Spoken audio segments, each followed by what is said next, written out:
गांव के जमींदार शेर सिंह की शादी शहर की फैशन डिजाइनर ऋतु से हो जाती है।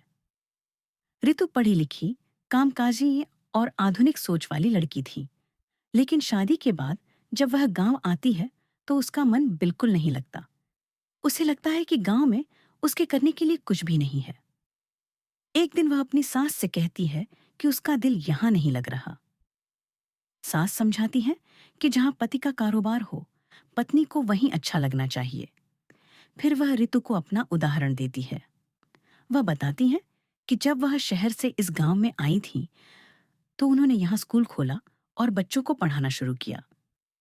उसी काम में उनका मन लग गया। वह ऋतु से कहती हैं कि वह भी ऐसा कुछ करे जिससे गांव की बहू बेटियों का भला हो और जमींदार परिवार का नाम रोशन हो। ऋतु सोच में पड़ जाती है। वह फैशन डिजाइनर थी, लेकिन गांव की महिलाओं पर अपने डिजाइन कैसे आजमाए। एक दिन उसने फैसला कर लिया। सुबह सुबह वह फेविकोल और कागज लेकर निकल पड़ी। उसने पूरे गांव में पोस्टर लगा दिए कि जिससे भी नए डिजाइन के कपड़े पहनने का शौक हो, वह जमींदार की बहू से मिले। शुरू के 2 दिन उसकी दुकान में कोई नहीं आया।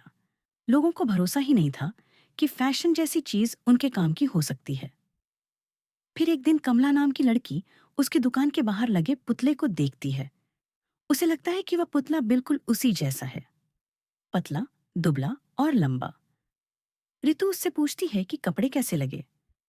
कमला कहती है कि कपड़े बहुत सुंदर हैं। ऋतु उसे अगले दिन आने को कहती है और अपने जैसी कुछ और लड़कियों को साथ लाने के लिए भी कहती है। अगले दिन कमला 2 और लड़कियों को लेकर आती है।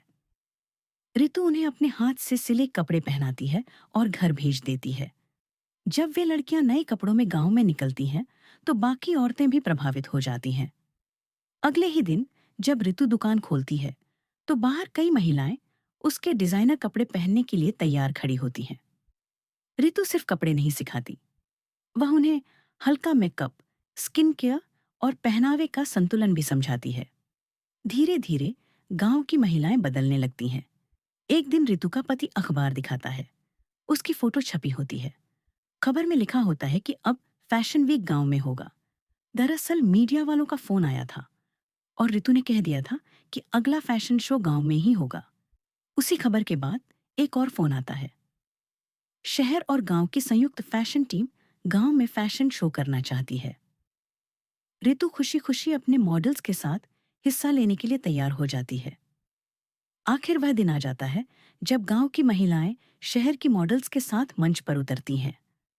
उनका आत्मविश्वास सबको चौंका देता है। शो के बाद एक बड़ी ग्राहक ऋतु से उसकी पूरी कलेक्शन खरीदने की बात करती है।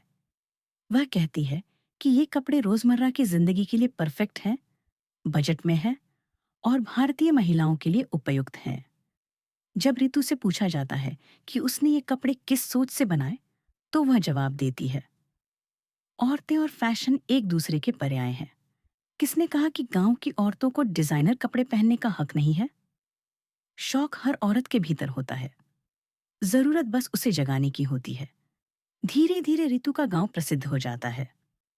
सिर्फ ऋतु की वजह से नहीं, बल्कि वहां की महिलाओं के आत्मविश्वास और फैशन के कारण भी।